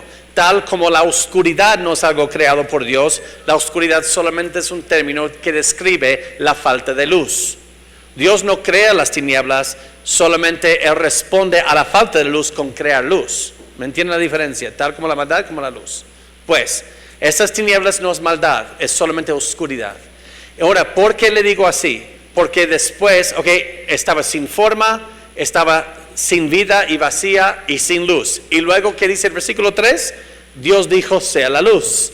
Y fue tarde mañana, entonces fue una luz visible. Y luego Dios forma, porque no tenía forma. Forma la atmósfera, forma tierra seca, forma los mares. Y luego Dios llena porque estaba vacía. ¿Cómo llenó? Llenó los cielos de estrellas. Y luego llenó el mar de vida. Llenó los cielos de aves y llenó la tierra de animales terrestres. Es lo único que está diciendo ahí en ese texto. Ahora, les voy a dar unos 2 puntos más y no voy a tomar tanto tiempo en cada pregunta, pero ese es uno muy popular. Otro problema con eso es que si hubo una brecha y una raza preadámica, eso quiere decir que desde el principio de la creación hasta Adán y Eva pasaron quién sabe cuánto tiempo, ¿verdad? Quizás millones, porque hay una brecha ahí. Pero ¿qué dice Jesús en Marcos? ¿No has leído que desde el principio de la creación Dios los creó varón y hembra? No dijo desde el principio de la creación y luego hubo millones de años de una primera creación que me fue mal y no sé qué me pasó y luego, después, y apenas hace 4,000 años hice a Adán y Eva. Ustedes pueden ver que la brecha no va de acuerdo con lo que dijo Jesús. Él pone la creación de Adán y Eva junto con la creación, no puede ser una brecha ahí. Y también, si Satanás cayó en esa brecha, en pecado, porque Ezequiel dice que Lucifer, fue el perfecto protector del Edén antes de caer en pecado. El Edén, según Génesis 2, fue creado en el 6º día de la creación. Ahora, haz una línea de tiempo en tu mente. ¿Cómo puede Satanás caer en pecado en el primer día de la creación, pero para el 6º día de la creación ser el perfecto protector del Edén y luego caer después? Su caída tiene que ser después de la semana de la creación, entre Génesis capítulo 2 y Génesis capítulo 3. Y eso tiene sentido, porque después de la creación, Dios vio a todo lo que había hecho y he aquí, era bueno en gran manera. ¿Ustedes creen que Dios va a ver a Satanás caído en pecado y destrucción de toda una raza preadámica y decir bueno en gran manera? No, eso no coincide, perdón. Hay unos 20 preguntas más, van a ser 20 minutos cada pregunta, no se crean. Dice, creo que acabas de mencionar algo, dice, si Dios creó todo lo que existe en 6 días, ¿por qué hay gente que habla de millones de años? ¿De dónde sale eso? La idea de millones de años empezó con los griegos. Los padres de la iglesia escribieron en cuanto de largas eras en la historia. Agustín, Lactancio, muchos de los patrísticos de la iglesia, porque los griegos no pensaban en un Dios creador, sino pensaban en una materia eterna. Ahora, en el mundo occidental entró la idea de millones de años hace 2 siglos atrás en la geología, con unas teorías de que en vez de un diluvio que formó las capas, la columna geológica, fue aire a través de millones de años. Y entonces muchos pastores y teólogos empezaron a insertar millones de años en Génesis 1. El problema con eso es que los teólogos que piensan en largas eras en Génesis 1, ellos también, en casi todos, dicen que el diluvio no sucedió, que fue una inundación local. ¿Por qué? Porque saben que la columna geológica con las capas de roca, que ellos creen, si eso se formó a través de millones de años, entonces ¿dónde está la evidencia de un diluvio que habría destruido todo esto? Entonces ellos niegan el diluvio. Entonces la columna geológica se formó por tsunamis a través del diluvio, que tardó 40 días para cubrir toda la tierra, y luego duró 1 año sobre la tierra, o fue formado a través de millones de años en Génesis 1. No puede ser ambos. Dice, ¿es posible que exista vida en otra galaxia? Pues es posible, sin embargo, no creo que sea muy probable. Y esa es la razón. Dios creó a la Tierra, según Isaías, para ser habitada. No dice que creó a otros planetas para ser habitadas. Número 2, Romanos 8, 20 al 22 nos enseña que toda la creación aún gime con dolores de parto. En otras palabras, si hay vidas extraterrestres, hoy también están pasando por cáncer, mutaciones genéticas y están muriendo, pero para ellos no hay salvación. Porque Cristo, después de salir de la tierra, ¿dónde fue? A la diestra del Padre. No fue para nacer en otro mundo para salvar a ellos también. Entonces esos extraterrestres no tuvieron acceso a la salvación y estuvieron todos sufriendo de cáncer, artritis y muerte y no saben por qué. Es porque nuestro pecado ha afectado todo el universo. Así que no lo veo muy probable, pero sí es probable. Hay una persona aquí que tiene una duda respecto a Génesis 5.2 que dice, los llama a Adán y Eva, en plural. Ok, vamos a Génesis 5.2. ¿Todavía estamos bien? Sí. Génesis 5.2. Varón y hembra los creó y los bendijo y llamó el nombre de ellos Adán, el día en que fueron creados. Ok, ¿por qué hombre y mujer son llamados Adán aquí? Si entendías un poco del hebreo, no va a haber ninguna confusión. La palabra hebreo aquí es Adam con un M. Es por eso en inglés es Adam, en español Adán. Adam en hebreo tiene 3 significados en castellano. Es el nombre del primer hombre, que es Adán, o quiere decir hombre, o quiere decir humanidad. Y en todo el Antiguo Testamento, cuando habla de la humanidad, usa la palabra Adán. Y aquí no significa el nombre Adán, significa humanidad. Dios los llamó humanos. Les voy a dar un ejemplo. Vamos a Génesis 1, versículos 26. Entonces dijo Dios, hagamos al hombre a nuestra imagen, conforme a nuestra semejanza. Noten que Dios está hablando en primera persona plural, nosotros. Eso es la Trinidad. ¿Ok? Pero miren aquí, hagamos al hombre a nuestra imagen. ¿Está hablando de Adán? No. Porque aquí, miren lo que dice abajo, varón y hembra los creó. Ese Adán, ese hombre ahí, es Adán también, pero ahí está hablando de humanidad. Incluye Adán y Eva. Entonces, Adán y Eva fueron creados a imagen de Dios, como Adán. Aquí no está hablando de Adán en nombre del primer varón, sino humanidad, porque hay 3 significados con esa palabra. ¿Estamos bien hasta ahí? Sí. ¿Aguantan más, hermanos? Ok, esta es una pregunta muy clásica, es una pregunta sobre qué hay de los gigantes que menciona la Biblia. ¿Son gigantes? ¿Qué son en realidad? Que tienen barbas largas y lentes. Exacto. Son gringos y hablan español. Esta pregunta es muy difícil. Nosotros sabemos que los hijos de Dios empezaron a tener relaciones, por lo que parece, quizás violando también por el lenguaje bíblico ahí, a las hijas de los hombres. Y en ese día entre ellos salieron en Nefilim, que muchos traducen como gigantes, como acaba de decir Diego. Ahora, hay varias teorías a lo que está hablando allí. Les voy a dar de las teorías, las 2 más populares y a cuál me inclino yo. Ahora, ¿entienden algo? Me inclino. Puede mañana respondo de otra manera. Algunos dicen que los hijos de Dios ahí son ángeles. Como vimos ayer en Job, los hijos de Dios ahí, por lo que parece, está hablando de ángeles. Entonces, creen que hay unos ángeles caídos, violaron quizás a mujeres y tuvieron hijos y se hicieron gigantes. Les voy a decir, número 1, no creo que ellos pudieran hacer eso directamente, porque sabemos que Jesús dijo que los ángeles no se dan a casamiento. En otras palabras, no tienen las facilidades para procrear. Y en una unión de espermatozoide y óvulo hay 23 cromosomas de cada uno. Entonces, ¿quieres decir que un ángel caído tiene el poder para crear 23 cromosomas de hombre hecho a imagen de Dios? Eso es darle un poder de Dios, de crear vida hecho a imagen de Dios. Algunos dicen que quizás los ángeles poseyeron cuerpos de hombres. Pues puede que sí. Pero les voy a dar a cuál me inclino yo.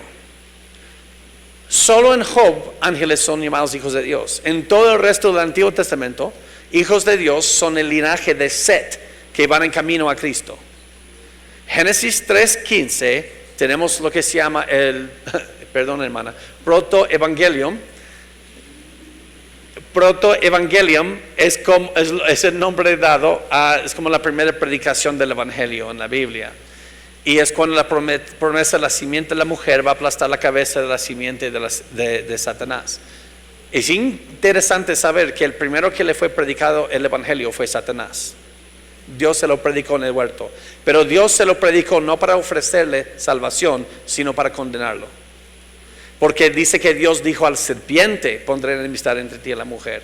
Entonces le está hablando del Evangelio. Y Adán es la cabeza de ese linaje que va a Jesús. Pasa por Set en la genealogía de Génesis 5, Génesis 11. Llega hasta que Abraham. Tenemos el pacto con Abraham de 3 partes. Y luego de Abraham llega hasta David. Y luego de David se separan Dios. Uno va a María y uno va a José. Porque José no es el padre biológico de Jesús, pero es el padre legal. Entonces, ese linaje llamamos Israel. Y Israel también es llamado hijo de Dios. Adán es llamado hijo de Dios, Israel son llamados hijos de Dios. Y Jesús es el hijo unigénito de Dios. Y tú y yo somos adoptados hijos de Dios en ese linaje, por la fe. Entonces, cuando dice los hijos de Dios, puede estar hablando del linaje de Set. Génesis, eso fue no 5.2, sino 6.2, de hecho, la que dijiste. Porque Génesis 5 tiene la genealogía que pasa por Set, y justamente después de la genealogía dice los hijos de Dios. Yo creo que quizás está hablando de ese linaje que acabo de mencionar. Empezaron a tener yugos desiguales. Porque mira a Abraham, Isaac, Jacob. ¿Con quién se casaba Isaac y Jacob? Entre sus parientes. Ese mismo linaje. Y por lo que parece quizás algunos de ellos salieron de ese linaje, empezaron incluso a violar a mujeres. Y por eso tiene sentido que Génesis 9, después del diluvio, Dios habla del valor del ser humano, porque antes del diluvio no veían el valor ya del ser humano hecho a imagen de Dios. Todo eso es una larga historia. Y de ahí salieron los Nephilim. Nephilim quiere decir gigantes, también literalmente puede significar hombres de grandeza. Puede ser como una clase social que salió de ahí. Y yo creo que quizás es hombres de grandeza, porque luego dice que fueron hombres de renombre, no de altura. Ahora, esos son las dos. Perdón que no lo pude hacer más simple. La última pregunta que vamos a hacer hoy, antes de entrar a hablarlo de ideología de género, es: ¿los fósiles humanos como Lucy en verdad son humanos? ¿Qué son? Lucy es el nombre dado a un fósil hallado en 1974 en Etiopía de Australopithecus afarensis. Australopithecus quiere decir simio del sur. Y le nombraron Lucy porque los que la descubrieron celebraron esa noche cantando de los Beatles. Lucy in the sky with diamonds. Y le nombraron Lucy debido a eso. Y supuestamente Lucy era un antepasado humano que tenía esta altura, tenía la cabeza simiesca, pero le dieron patas como un ser humano y manos como un ser humano. Y la postura erguida. Pero Lucy ha sido descartada. Ahora Lucy sabemos que tenía las patas como un simio, caminaba sobre sus nudillos bloqueados, tal como un simio, es un simio. Tenía la capacidad craneal de 410 centímetros cúbicos. Los simios tienen una capacidad craneal entre 300 a 500 centímetros cúbicos, y un ser humano tiene entre 900 y 1500 centímetros cúbicos. Lucy solamente fue un simio. Lucy ha sido descartada incluso dentro de la comunidad evolucionista. Pero lo interesante, lo chistoso para mí, es que todavía está en el Museo de Antropología de aquí en México y ha sido descartada. Así que hay que actualizarse, por favor. Hermanos, antes de pasar al siguiente tema y ya para terminar, quisiera preguntarle yo... Perdón. No te enojes, Diego. En pocas palabras, hay unos libros afuera, algunos ya se han terminado. Pero quisiera por favor que nos digas, ¿por qué es importante este libro? ¿De qué habla? Sí, este libro es del fundador Ken Ham, es la edición de 25 años del libro, que enseña por qué es importante esta conferencia, por qué los padres deben preocuparse por esto, como iglesia, cómo debemos responder a las teorías de millones de años de hombres simios de evolución, y por qué importa realmente para la iglesia. Se llama La mentira de la evolución, y millones de años. Es un gran libro, muy fácil de leer, es muy didáctico para poder entender el problema que estamos viendo y cómo la iglesia puede responder. ¿Es el libro de una sola raza, una sola sangre? Ok. y luego solo hablo de libros de niños. Este libro pude coescribir con el fundador Ken Ham, con un contexto latinoamericano, de una defensa bíblica genética por el hecho de que somos una sola raza, lo que acabamos de ver hoy, pero mucho más extensivo, una sola sangre, porque hay clasismo y racismo en la misma iglesia, y como la Biblia nos pone todos igual a los pies de Cristo, necesitamos su gracia. Eso es un libro para ayudar con eso. Y aquí tenemos libros para niños, y con eso termino esa parte, que empiezan a responder preguntas de dinosaurios, de hombres simios y que del diluvio, pueden leer a sus niños, y esos son escritos para ayudarlos a entender la apologética, para que cuando crecen no estén sacudidos por las dudas de la fe. Pues vamos a terminar hablando de algo muy interesante, será al final. Un tema que se discute mucho y se han armado muchos movimientos en la iglesia cristiana y otras organizaciones acerca de la ideología de género. Bueno, si yo voy a decir algo, por favor no me interpreten, no quiere decir que yo estoy a favor, quiero solamente ponerme en la posición común que usualmente se escucha y hacen preguntas y reclamos a la iglesia. ¿Qué es sobre el homosexualismo, yo? ¿Por qué decimos que el homosexualismo es malo para el cristiano si Dios es amor? O sea, ¿qué hay con eso? Pues muchos dicen, pero Dios es amor, pero está dejando al ser humano definir qué es el amor. ¿Qué es el amor? ¿Ustedes creen si alguien ciego está caminando hacia un acantilado y yo le empiezo a gritar, párale, te vas a morir? ¿Qué si él me grita, no estás siendo amoroso conmigo? No me grites así. No, si tú amas a alguien le vas a decir qué es lo que le va a destruir su alma. Dios es amor, pero una de las características o atributos de Dios se llama unidad.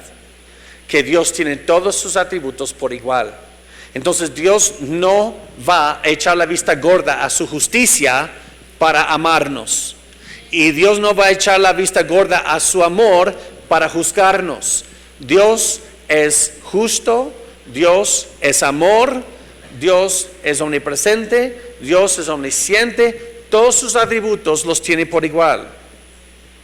Y el decir, yo voy a ser homosexual y Dios me tiene que amar así, estás diciendo, Dios, echa la vista gorda, ignora tu justicia y ámame. Eso quiere decir, acepta mi pecado y niega tú mismo como Dios santo. Entonces le estás poniendo a Dios entre la espada y la pared, y nadie a Dios le va a poner entre la espada y la pared.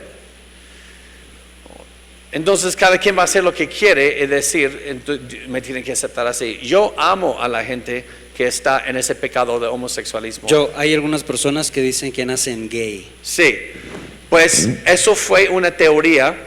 Y por eso el proyecto Genoma Humano que yo mencioné anteriormente, ese proyecto, muchos estaban con la expectativa, se va a encontrar el gen gay. Uno de los doctores, Francis Collins, fue el director del proyecto Genoma Humano, y él entró en el proyecto ateo y salió cristiano. ¿Y sabes qué dice Francis Collins al final del proyecto Genoma Humano? No hallamos el gen gay. No se halló. Lamentablemente no están los genes. No se nace gay. Pero te voy a decir algo. ¿Sabes cómo naces? Y cómo nací yo, pecadores. Eso sí, nacimos así, pecadores. Y nosotros decidimos a cuál pecado vamos a participar, cómo vamos a expresar nuestra rebeldía contra Dios. Y eso es una manera de expresar esa rebeldía contra la hombría y feminidad bíblica. Hay muchas personas que no son cristianas, pero que dicen, en la Biblia no creo, porque no lo han visto, no lo han leído, no creo que la Biblia prohíba la relación entre personas del mismo sexo. Eso puede haber sido en épocas muy antiguas, en ese contexto, en esos tiempos, pero ahora no. Sí, muchos dicen, hay algo interesante, que dicen la gente, o Levítico dice que es pecado, es aborrente a Dios el hombre que se echa con hombre como con mujer. ¿Okay? Y alguien dice, sí, pero también dice el Antiguo Testamento que no te afeites. Entonces, ¿es abominación la mayoría de los varones aquí que se rasuraron. Y parece un buen argumento, ¿no? Pero lo que no entienden es que no le están respetando la palabra, porque la palabra, hay leyes que Dios agrega a su pueblo judío, ¿ok? Hay leyes ceremoniales, hay leyes morales, hay leyes nacionales. Y cuando habla del homosexualismo, Dios también juzga a las naciones, no solamente a su pueblo, por ese pecado.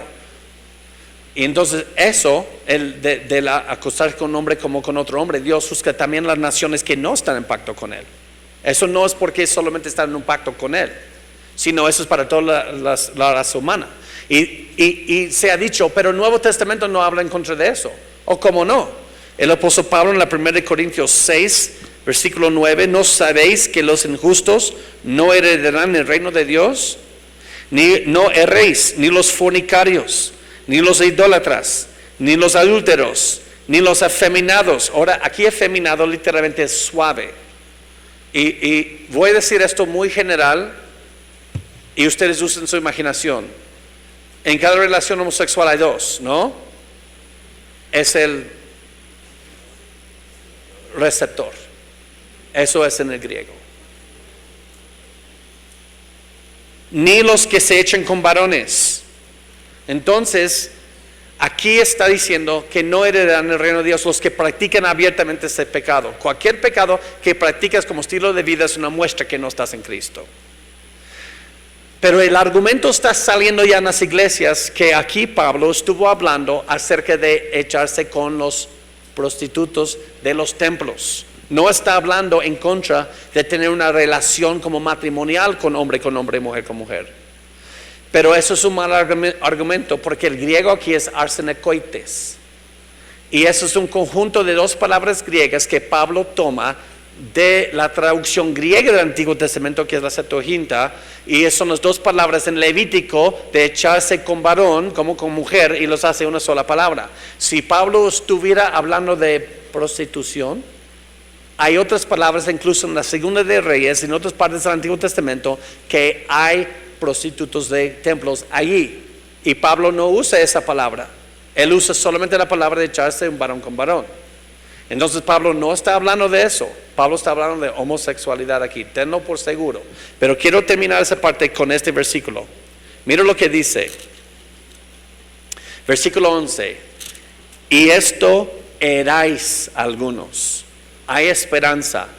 Yo me imagino que en un grupo de este tamaño, especialmente entre los jóvenes, hay uno que otro joven aquí que está luchando con atracción al mismo sexo. Vivimos en un mundo caído y hay toda clase de perversión que Satanás usa para tropezarnos. Y si eres tú, déjate doy unas palabras de esperanza, no de condenación. Dice la Biblia, y esto erais algunos. En esta iglesia en Corintio había unos hombres que hacían eso, y esto erais más. Mira lo que dice, ya habéis sido lavados, ya habéis sido santificados, ya habéis sido justificados en el nombre del Señor Jesús y por el Espíritu de nuestro Dios. Dios te puede ayudar con eso. Dios te puede limpiar. No justificas ese pecado, no lo justificas. Ve, busca ayuda con un hermano de esta iglesia y dile, ayúdame, quiero ser discipulado, me quiero arrepentir de eso. No trates de usar la Biblia para justificarlo, y si quieres aún justificarlo con la Biblia, le invito a que hable conmigo después y le voy a mostrar muchas cosas en la Biblia para comprobarle que no lo puede justificar con la Biblia. Pero la Biblia nunca va a justificar el pecado. Pero hay una salida. Dios te da esperanza, te puede cambiar el corazón con el Evangelio. Ya para como culminando, sabemos de que no hay evidencia entonces científica ni ningún tipo para que sustente el comportamiento. Podemos decir que como un capricho de la sociedad. Esto viene de los poderes internacionales, organismos internacionales que influyen y presionan al gobierno para que impulse. No viene de doctores de la genética, viene de grupos de intereses especiales. Intereses especiales. ¿Cómo crees que terminará esto del movimiento homosexual, LGTB en la sociedad, y cuál es el rol de la iglesia frente a esto. Pues yo creo que el rol de la iglesia siempre ha sido proclamar el evangelio y no echarse para atrás.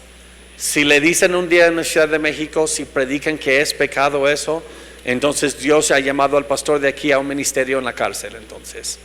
Porque no podemos echarnos para atrás. No podemos.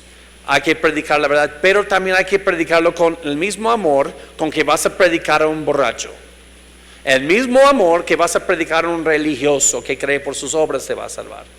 No hay que decir a un católico, a un alcohólico y un drogadicto y un adúltero, les voy a compartir el evangelio, pero a ese aquí, pues apenas me voy a acercar a él para decirle algo. No. Todos necesitan el evangelio. Y hay que hablarles con firmeza y amor. Los dos no se oponen. La firmeza y el amor son primos hermanos. Y hay que hablar con firmeza y amor. Ahora yo estoy hablando con un hombre de 27 años que dice que es mujer y tiene pelo largo y se pinta. Y le estoy hablando con firmeza y amor. Y me está dando argumentos con la misma Biblia y se los devuelvo. Cada parte. Y está viendo que no tiene argumento. Y luego dijo, pero ¿y qué de los hermafroditas? Los que nacen ambos, hombre y mujer.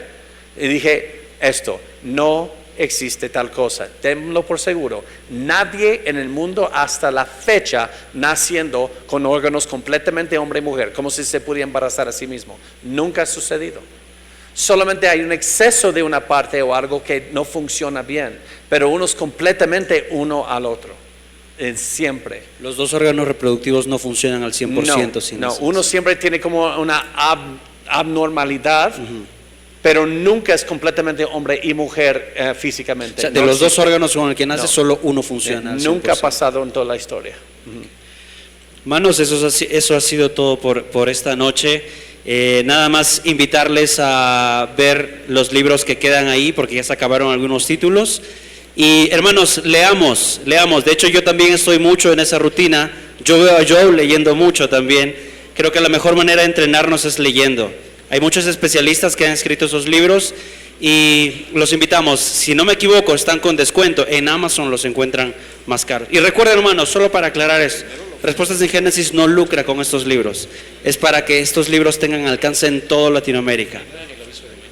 Nada, hermanos, nos vemos en octubre. Que Dios les bendiga.